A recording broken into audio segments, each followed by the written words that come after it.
नमस्ते। जय भारत।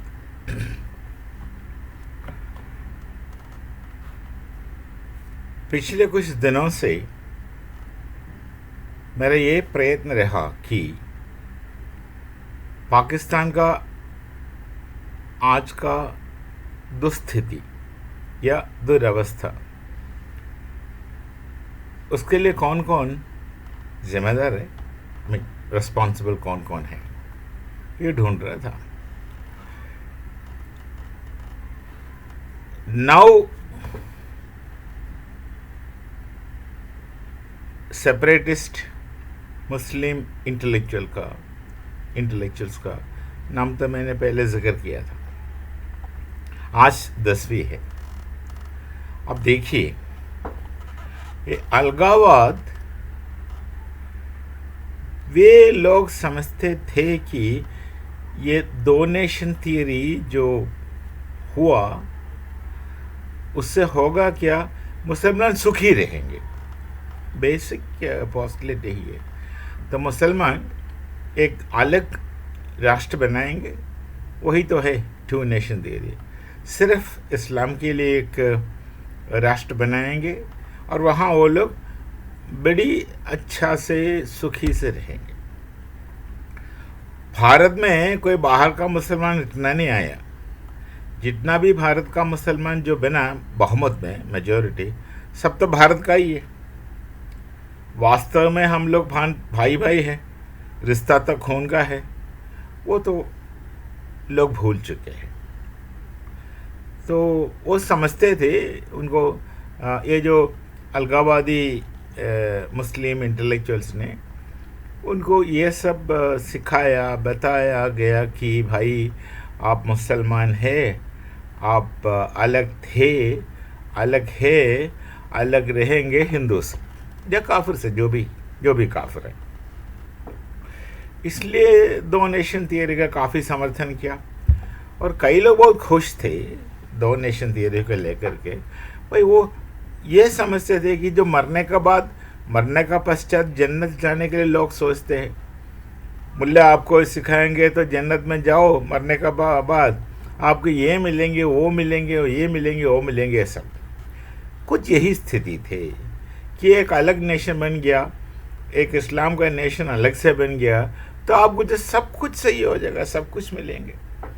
आप भले पाकिस्तान बनाएगा, सबको 72 हूर नहीं मिलेंगे, वो तो बाद में मिलेंगे मरने के बाद। पर ऐसे इसी प्रकार का विचार चला तो एक अलग से नेशन बनेंगे तो हर चीज़ ठीक हो जाएगा। और बहुत सारे लोग इस पर विश्वास किया, बहुत सारे लोग इस पर विश्वास करके जान गंवाए अलग नेशन के लिए।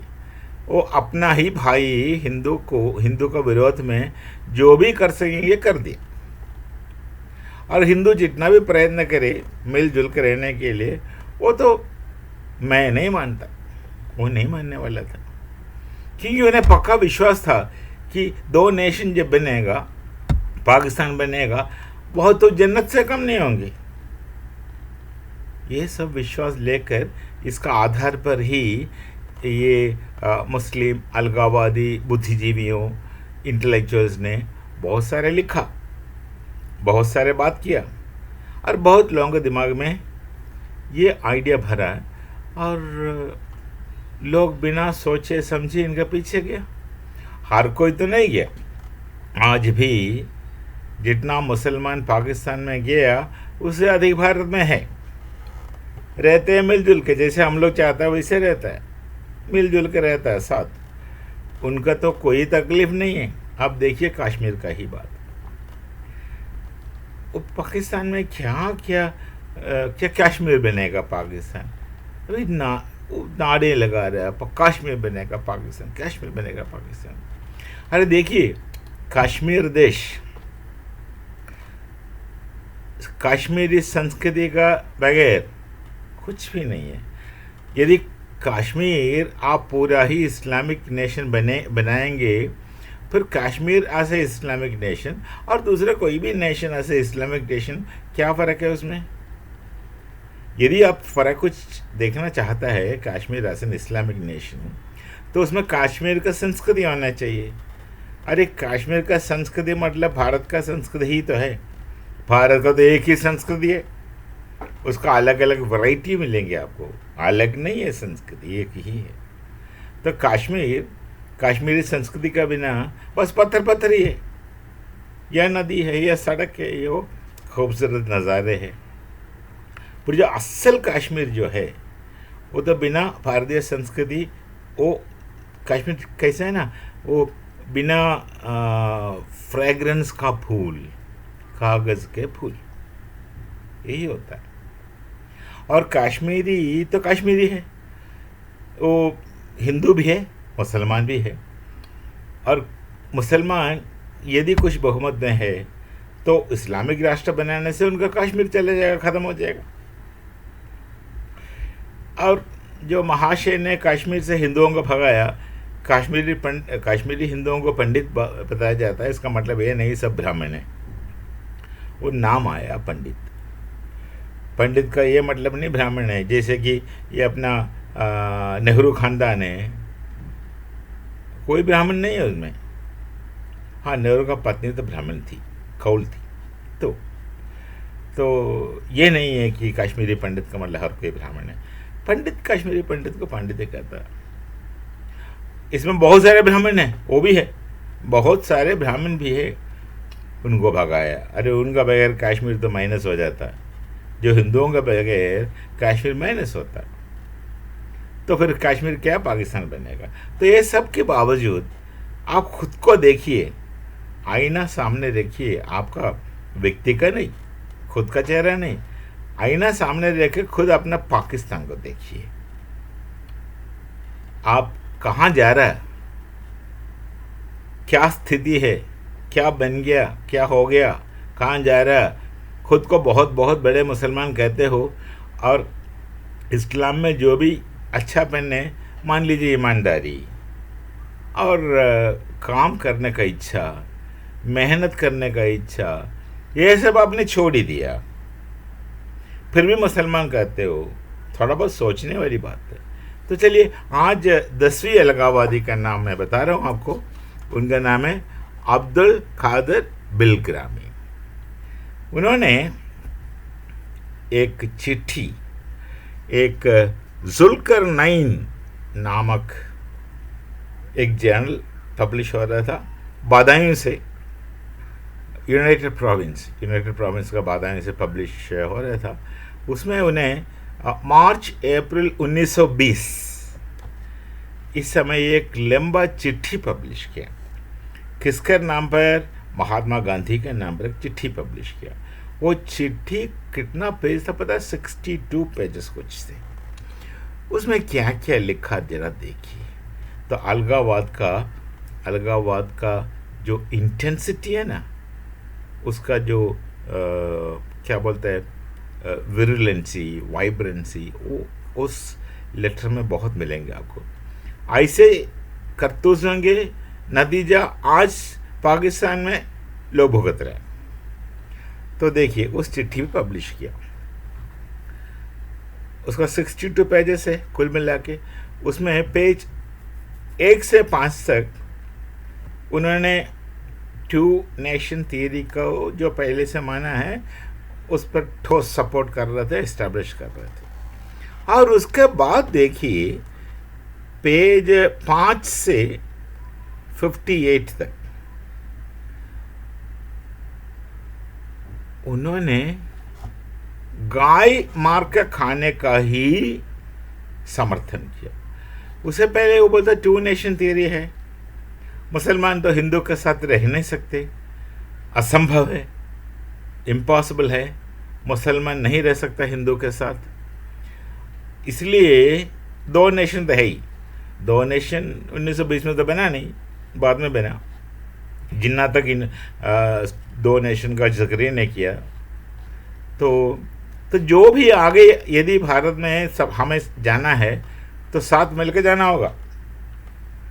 मुसलमान का सपोर्ट के बिना आप कुछ नहीं कर सकोगे। तो हमें जो भी करना है थोड़ा अंडरस्टैंडिंग से करना होगा, साथ करना होगा। आप नहीं कर सकते, हमारा ताकत के बिना, हमारा सपोर्ट के बिना आप नहीं कर सकते। ऐसे कुछ प्रस्ताव रख रहे थे, एक पेज 1 से 5 तक। फिर उसके बाद 58 पेज तक, 5 से 58 तक, ये तो पब्लिश किया है, ओपन लेटर है भाई। ओपन लेटर लिख कर भेजा था नहीं बापू को, ओपन लेटर पब्लिश किया उनका वो जर्नल में। उसमें बस एक ही बात का विस्तार रूप से लिखा। तो हिंदू मुसलमान रिफ्ट, हिंदू मुसलमान का जो झगड़ा है वो धीरे धीरे धीरे इंटेंसिफाई हो रहा था, बढ़ रहा था, गहराई पर जा रहा था।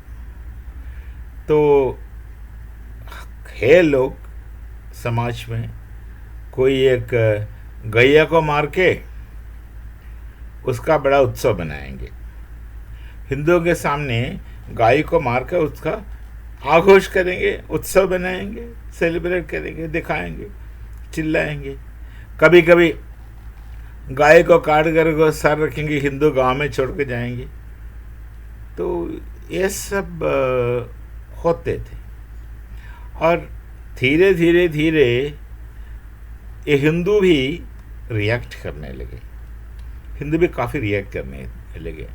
हिंदू का जो टॉलरेंस है ना, बिल्ट इन टॉलरेंस, ये तो कभी भी आप लोग एक सेकुलरिज्म समझ नहीं पाओगे। टॉलरेंस का अर्थ नहीं समझोगे, रहने दीजिए, समस्या आप में है। तो कोई हिंदू लड़के गुस्से में जाके शोर को मार के एक मुसलमान गांव में यदि छोड़ दिया, फिर दंगा, फिर शुरू झगड़ा, यह सब होने का तो शुरुआत ही था उस समय। तो इन्होंने, ये बिलग्रामी ने, उनका ये 62 पेज लेटर का 5 नंबर 5 से 58 तक एक ही बात किया। उन्होंने गाय को काट के खाने का बड़ा जिक्र किया और पूरा जस्टिफिकेशन किया। वो कहते शरिया नियम ऐसे है, वो ऐसे है, ये ऐसे है, तो काट के खाने में हमें खाना चाहिए। अरे भाई बिलग्रामी साहब, आपने कभी ये नहीं सोचा कि अरेबिया में गाय होता कि नहीं है? छोड़िए है। तो गैया को मार के खाने का बड़ा विस्तार रूप से उसका प्रस्ताव किया, समर्थन किया, बहुत सारे बात किया। और उसमें ये भी है कि भारत में ये तो खुला कहा, बिलग्रामी ने खुला किया। कई मुसलमान ऐसे थे जो खुला नहीं कहते थे, अंदर से आप समर्थन करेंगे गौमांस खाने का या गाय को मारने का, पर बाहर से नहीं करेंगे। तो वो लोग कह रहे थे भाई यदि हिंदू को पसंद नहीं है तो कम से कम उनके सामने तो मत काटो, काट के उनके गांव में तो मत जाके चिल्लाओ, आप जो खाना था खा लो, ऐसे कहने वाले मुसलमान काफ़ी थे। अरे ये अपना बिलग्रामी ऐसे जो असल में सॉफ्ट मुसलमान नहीं है, वो भी अलगावादी है, डोनेशन एरिया का समर्थक थे। आपको पता है उनका नाम, मैं पहले भी किसी का नाम बताया, आगे किसी का नाम बताएंगे। तो उनका नाम लेकर बताया कि ये तो बेवकूफ़ इस मुसलमान है, इन्हें शरिया कुछ नहीं आता, उन्हें ये नहीं आता। ये प्रॉब्लम तो है मुसलमान में, क्योंकि लोग कहते हैं कि मैं ही मुसलमान हूँ, मैं ही सबसे अच्छा मुसलमान हूँ, बाकी सब ठीक है मुसलमान, पर पूरा ठीक नहीं है, सिर्फ मैं ही ठीक हूँ। ये इस प्रकार का विचार हर कोई रखता है, हर कोई रखता है। और एक बंदा साथ मिलेगा तो हम उनको भी मिला के बताएंगे। ये समस्या है आप में, आज से नहीं, बहुत पहले से, बहुत पहले शुरुआत से ये भारत में हुआ है सब। ये भारत का अंदर का ही समस्या है। वो देखो ये बिलग्रामी ने किन किन का नाम लिया, मुशीर हुसैन के दुआई, मजरुल हक, हजरत मोहानी, हकीम अजमल खां, और ये दोनों का मोहम्मद अली शौकत अली, दोनों का, मोहम्मद अली ब्रदर्स बोलता उसको, मोहम्मद अली शौकत अली, और एक मौलाना भी है। इन सब का नाम बताया, नाम लेकर बताया कि इन्हें शरिया वरिया आता नहीं है, पूरा इस्लाम मुसलमान नहीं है, ये कहता कि हिंदू को नाराज़ मत करो, पर असल में गैया को काटना चाहिए, खाना चाहिए, ये सब बोल दिया। ये पूरा गैया काट के गौमांस को खाने का समर्थन को बड़ा क्या बोलता है, लॉजिकली जैसे कर रहे थे, लॉजिकली तो है ही नहीं। और सिचुएशन थोड़ा और अधिक बिगड़ गया कि ये पता है कि 1905 में जो बंगाल का बंटवारा हुआ, एक हिस्ट्री बुक जो लिखा है ना, कई जगह गलत लिखा या पूरा नहीं लिखा, कुछ छिपा करके लिखा। 1905 में बंगाल का बंटवारा हुआ, बंगाल का। और ये इतना साफ कोई कहता नहीं कि बंगाल का बंटवारा हिंदू बंगाल मुसलमान बंगाल हुआ, ये तो कोई बताते नहीं है, कम से कम भारत में कोई बताते नहीं है। तो तुरंत 1 साल बाद देखिए, पहले भी एक पॉलिटिकल पार्टी मुसलमान के लिए, मुसलमान को अपने लिए चाहिए विचार चला, कई लोग थे उसको समर्थन में, बहुत सारे थे। पर जैसे 1905 में ये बंगाल, मुस्लिम बंगाल अलग हुआ, तो इन 1906 ऑल इंडिया मुस्लिम लीग का स्थापना हुआ। AIML जो है ना, ऑल इंडिया मुस्लिम लीग, उसका स्थापना हुआ ढाका केंद्र बना करके। वहाँ का एक नवाब है ढाका का, सलीमुल्लाह, उनका नाम सलीमुल्लाह था।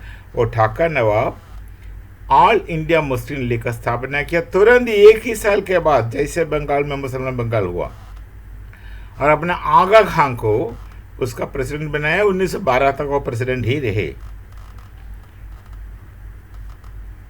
ये दो हिंदू मुसलमान झगड़ा चल रहा था, कोई समझौता या कोई भी प्रकार का कॉम्प्रोमाइज कहीं नज़र नहीं आ रहा था, सिवाय एक 1916 में, 1960 में एक कुछ लखनऊ पैक्ट जैसे कुछ बात हुआ। वो लखनऊ पैक्ट में क्या, मुसलमान को बहुत कुछ सुविधाएं दे के हिंदू को इतना कुछ नहीं दिया था। हिंदू का मतलब, हिंदू का दबा कर रख करके मुसलमान को सारी फैसिलिटीज दिया। पर उसके बावजूद उस समय के जो इस्लामिक लीडरशिप है ना, ये 1916 पैक्ट को ना माना, नकारा। तो बस फिर कोई समझौता नज़र ही नहीं आ रहा था। तो स्थिति बहुत ख़राब था। मतलब हिंदू मुसलमान का जो गैप है बढ़ रहा था, लोग आपस में दुश्मन मानते थे, और दंगा फसाद तो होते तो थे, कहीं उसका इतना रिकॉर्ड भी नहीं मिलेंगे, लेकिन होते तो थे। उस समय क्या हुआ, खिलाफत हुआ। खिलाफत का अपना एक इतिहास है, अपना एक कहानी है। तुर्की, खलीफा का प्रदेश, और वर्ल्ड वॉर, खलीफा का अंग्रेज़ों के विरोध में जाना, अंग्रेज़ खलीफा के विरोध में होना, और वो खलीफा का जो प्रदेश है वो उनसे छीनना, फिर खलीफा का रोना। इस समय क्या हुआ, ये अपना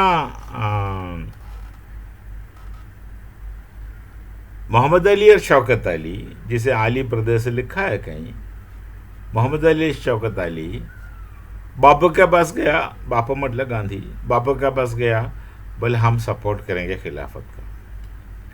पर देखिए, भारत का मुसलमानों को खिलाफत से कुछ लेना देना नहीं है, क्योंकि तुर्की का खलीफा से हमें कुछ लेना देना कभी नहीं था।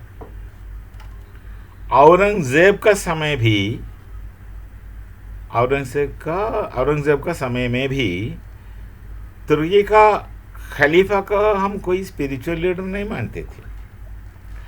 भारत कभी खलीफा को अपना अपना मजहबी नेता या स्पिरिचुअल लीडर ऐसे कभी देखा नहीं है, ऐसे इस दिशा में विचार नहीं किया। इतना कुछ लेना देना बिल्कुल नहीं है तुर्की का पॉलिटिकल सिचुएशन से भारत का मुसलमान को। पर इस समय मोहम्मद अली, शौकत अली जाके बापू का बोला चलो हम उनका सपोर्ट करके खिलाफत का आंदोलन यहाँ भी शुरू करके देखिए किस्सा क्या हुआ, यहाँ भी शुरू करेंगे। तो उस समय तो जो नॉन कोऑपरेटिव मूवमेंट चल रहा था भारत में, तो बापू ने क्या किया, नॉन कोऑपरेटिव मूवमेंट खिलाफत से जोड़ दिया। कई लोग उस समय बापू का विरोध किया। के एम मुंशी जो मेरा विश्वविद्यालय का प्रोडक्ट है, लोकमान्य तिलक, ये सब लोग उनका विरोध किया। फिर भी बापू तो बड़ा स्टबॉर्न इंसान था, नहीं मानेगा किसी का बात। टैगोर विरोध किया। तो उस समय भारत का कई जो नेता लोग हैं, अपना कौन है, CR दास, चित्तरंजन दास, ये लोग सबका विरोध तो किया। गांधी को बोला कि भाई सपोर्ट न, ऐसे नहीं, हमें तो पढ़ना नहीं है खिलाफत में। नहीं, गांधी क्या किया, खिलाफत में कांग्रेस को लेकर के खिलाफत का सपोर्ट किया और उन्होंने नॉन कोऑपरेटिव मूवमेंट और खिलाफत में कंबाइन करके नॉन कोऑपरेटिव मूवमेंट भी चल रहा था और खिलाफत भी चल रहा था। उस समय कौन था भारत का वाइसरॉय? रीडिंग था। हाँ। तो उस समय क्या हुआ, जो प्रिंस ऑफ वेल्स का भारत का विजिट उसी समय हो रहा था। अब एक साइड से नॉन कोऑपरेटिव मूवमेंट चल रहा है और प्रिंस ऑफ वेल्स भारत में आ रहा है। भाई भारत में प्रिंस ऑफ वेल्स आ रहा है, उस समय नॉन कोऑपरेटिव मूवमेंट चल रहा। यदि नॉन कोऑपरेटिव मूवमेंट में कुछ सुधार नहीं आया तो जब प्रिंस ऑफ वेल्स भारत में आएंगे, बड़ा शान वगैरह लेकर को, उस समय भारत का क्या बोलता है, कुछ अधिकारी जैसे तो थे, तो आएंगे।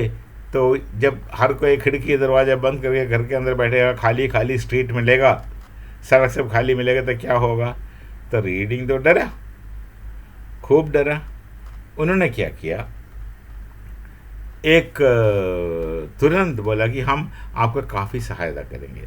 अभी जो गवर्नमेंट बनेंगे ना आगे जाकर के, उसमें जो प्रोविंशियल गवर्नमेंट बनाएंगे, हम प्रोविंशियल गवर्नमेंट में आपको बहुत सारे फ्रीडम दे देंगे, बहुत सारे क्या बोलता है, स्वतंत्रता काम करने के लिए दे देंगे। तो ये सब बोल करके एक राउंड टेबल कॉन्फ्रेंस का बंदोबस्त कर रहा था, मतलब योजना कर रहा था। कहते थे कि मैं खुद आकर बैठ जाऊंगा आरटीसी में, तो आप आइए और जो जो आपको चाहिए हम कुछ मैक्सिमम आपका अधिकार दे देंगे।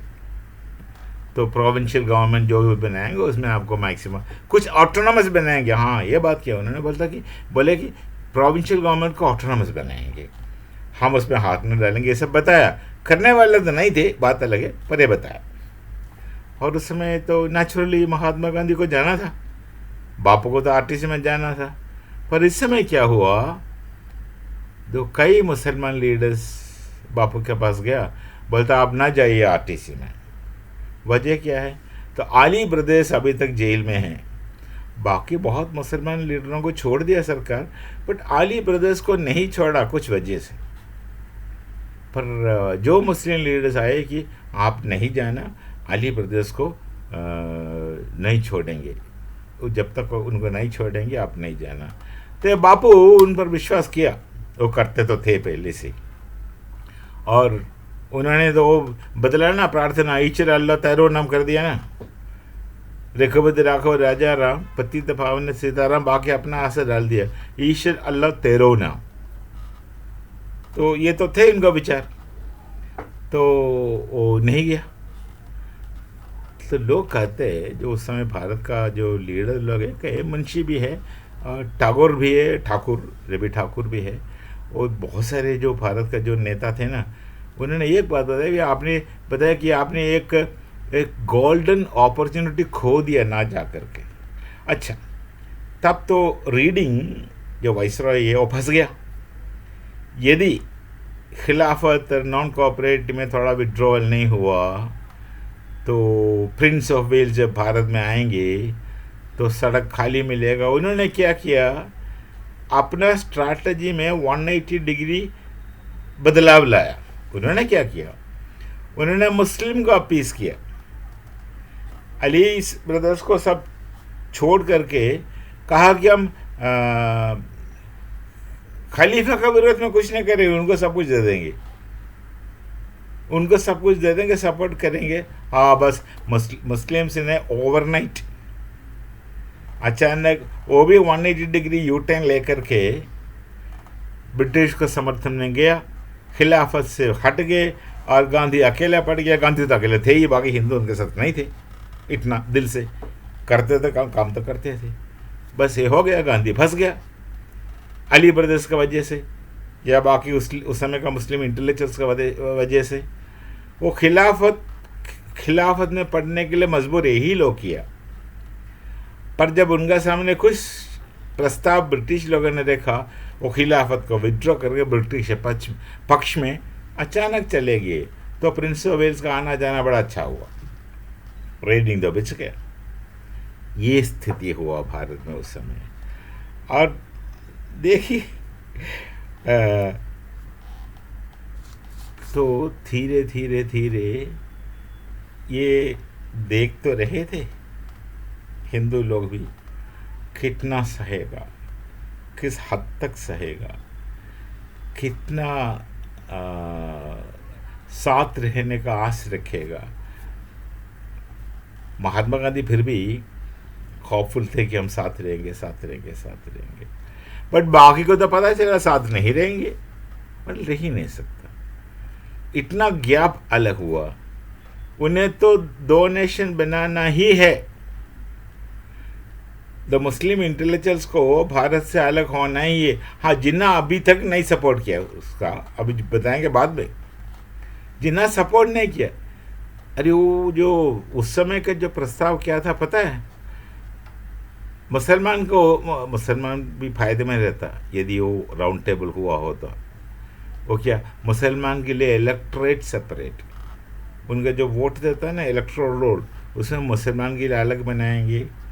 वो उनका जो पार्लियामेंट है जहाँ भी है, उनका जो गवर्निंग बॉडीज जहाँ जहाँ है, उसमें मुसलमान का सीट आरक्षित करेंगे, रिजर्वेशन करेंगे, उसमें सिर्फ मुसलमान ही आएंगे, उनके लिए अलग इलेक्टोरेट रहेगा, उनका वोटिंग अलग होगा। तो इसका मतलब हुआ उनका जो जो जो स्थान है वो निश्चित रूप से परमानेंट रहेगा। एक्स आए वही आए, मुसलमान ही तो आएगा। और नौकरी में उनके लिए आरक्षण करेंगे, उनके लिए एक परसेंटेज जितना भी रखेंगे सुरक्षित। यही था जिन्ना का इच्छा, यही था सैयद अहमद खान का भी दिल के अंदर। और इस चीज़ से मुसलमान फायदे में रहते मतलब रहोगे, ये जिन्ना को पता था। और कई जो सेंसिबल मुस्लिम इंटेलेक्चुअल्स है ना, उनको पहले ही पता था ये कोई अलग नेशन बना तो वहाँ जाकर के जो आपस में लड़ेंगे। मैं समझता था कि वो लोग समझते थे कि वो 2 वस्तु को सामने रखकर आपस में लड़ेंगे। एक तो इस्लाम के अंदर का अलग अलग सेक्ट को लेकर आपस में लड़ेंगे, दूसरा अपना अपना मदर टंग को लेकर आपस में लड़ेंगे। और अभी जो दिख रहा भारत में, ये दोनों अलगाववादी चिंता के अलावा पाकिस्तान में 3 एडमिनिस्ट्रेशन हो गया। एक तो जो सिविल गवर्नमेंट जो भी है, डेमोक्रेसी कहता है, पता नहीं डेमोक्रेसी है क्या नहीं। फिर वो मुल्लाओं का राज, मुल्ला लोग तो अपना चलते हुक्म चलाता। और फिर पता नहीं कहाँ से पाकिस्तान का फौजी इतना इंडिपेंडेंट हो गया। अरे फौज किसी का बात नहीं मानता, मुल्ला किसी का बात नहीं मानता, और बात कौन करेगा? आम जनता। आम जनता किसी को चुनाव इलेक्ट करके प्रेसिडेंट प्रधानमंत्री जिनको जो बनाएंगे वो फौज का कहने से बनता है? अभी के इलेक्शन में जो चुनाव में जो देखा वही मैं कह रहा हूँ, उनका इच्छा से बनेगा। तो आखिर अरे रोटी का भाव तो ऊपर जाएगा ही जाएगा। कौन रिस्पॉन्सिबिलिटी लेता है उस पाकिस्तान देश का? कोई इसका रिस्पॉन्सिबिलिटी नहीं लेता, फेंकता है हवा में बहुत कुछ बातें। हम भारत से आगे जाएंगे, अरे कुछ काम नहीं है क्या? भारत के साथ हमेशा तुलना क्यों करता है? बोलते हम भारत का बाप वो जिक्र हुआ। अरे भारत का बाप तो आपका दादा हुआ, क्योंकि भारत आपका बाप है, इतना भी नहीं। तो देखिए अलग दो नेशन बनेंगे, वो जन्नत जैसे होंगे। जन्नत में 72 हूर होंगे, वो क्या बोलता है, शराब का नदियाँ मिलेंगे, ये होगा वो होगा। दो नेशन थियरी इसका आधार पर देखिए ना, इस्लामिक राष्ट्र बनेगा, इस्लामिक देश बनेगा, वो वहाँ ये होगा वो होगा, सब अच्छे होंगे सुखी होंगे। बस अब हो गया ना, अब सब कुछ सही है, इस्लामिक नेशन तो बन गया। आपका इतिहास में लिखा कि हिंदुओं का गुलामी से मोहम्मद अली जिन्ना ने मुसलमान को बचा करके पाकिस्तान बनाया। सब ठीक हो गया, अब रोना नहीं। अब देखिए कई लोग जो सोचने वाला पीढ़ी है, जिनको ऐसा पता नहीं है जी, जिनको जन्म वहाँ हुआ, पैदाइश वहाँ का है, उन्हें पता नहीं पीछे क्या क्या कहानी चला, जो इंटेलेक्चुअल लोग ने क्या क्या काम किया पीछे, उन्हें पता नहीं। वो समझते थे, सोचते हैं कि हम भारत से मिलेंगे, पहले जैसे हो जाएंगे तो अच्छे रहेंगे। बात सही है, पर नहीं होंगे अच्छे, क्योंकि आप भारत से मिलेंगे वही अलगाववादी मुसलमान बनकर ही आएंगे। हमें भारत में भारतीय मुसलमान चाहिए जो अलगाववादी नहीं है। अब पाकिस्तान के आएगा, किस हद तक अलगाववाद छोड़ेंगे, इसका क्या भरोसा है? अब देखिए यूरोप में जो लोग गए रेफ्यूजी बन करके, वो देखिए क्या कर रहे हैं। असल में जो रेफ्यूजी यूरोप में गए उनको हमारा हिस्ट्री से कुछ ज़्यादा लेना देना नहीं है। हाँ, जितना भी लोग पाकिस्तान से यूरोप में गया वो तो रेफ्यूजी बन करने गया। पाकिस्तान से जो जितना लोग यूरोप में गया, और पाकिस्तान जो करता है, हाँ वो अलगाववाद करता है, क्योंकि उसी का आधार पर आपका देश बना, वो वहाँ जगह अलगाववाद करता है। जो भी ये अलगाववाद पाकिस्तान के लोग करते हैं बाहर विदेश में, यूरोप में, उसका कनेक्शन सीधा ये हमारा अलगाववाद से है। और इस अलगाववाद से जाकर के जिहादी टेररिज्म बना।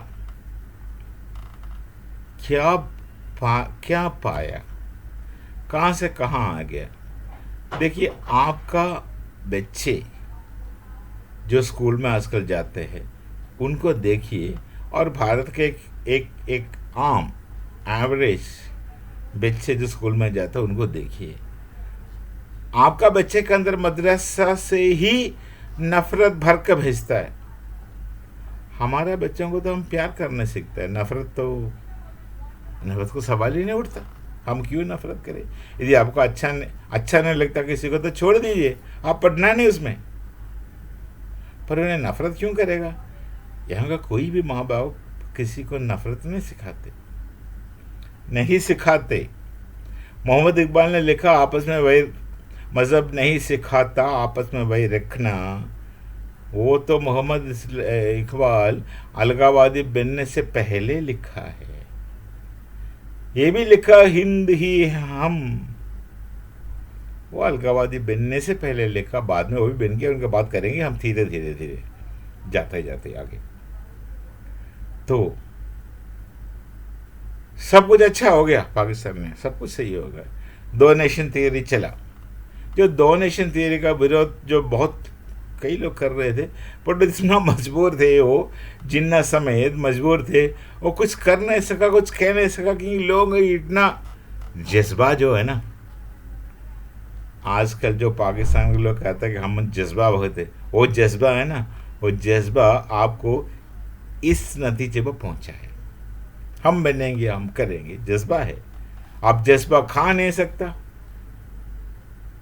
आलू टमाटर जैसे खा नहीं सकता जज्बा, बस गैया को खा कर बैठो, ये बिलग्रामी ने कहा। जज्बा है, जज्बे से सब कुछ होगा, हम ये करें वगैरह। जन्नत भी आपका एक जज्बा है, बहत्तर हूर भी जज्बा है। तेरा सोचिए तो समझेगा, सोचना नहीं चाहते, सोचने से तकलीफ होगा, सोच में तकलीफ आ जाएगा, सोचने से तकलीफ होगा।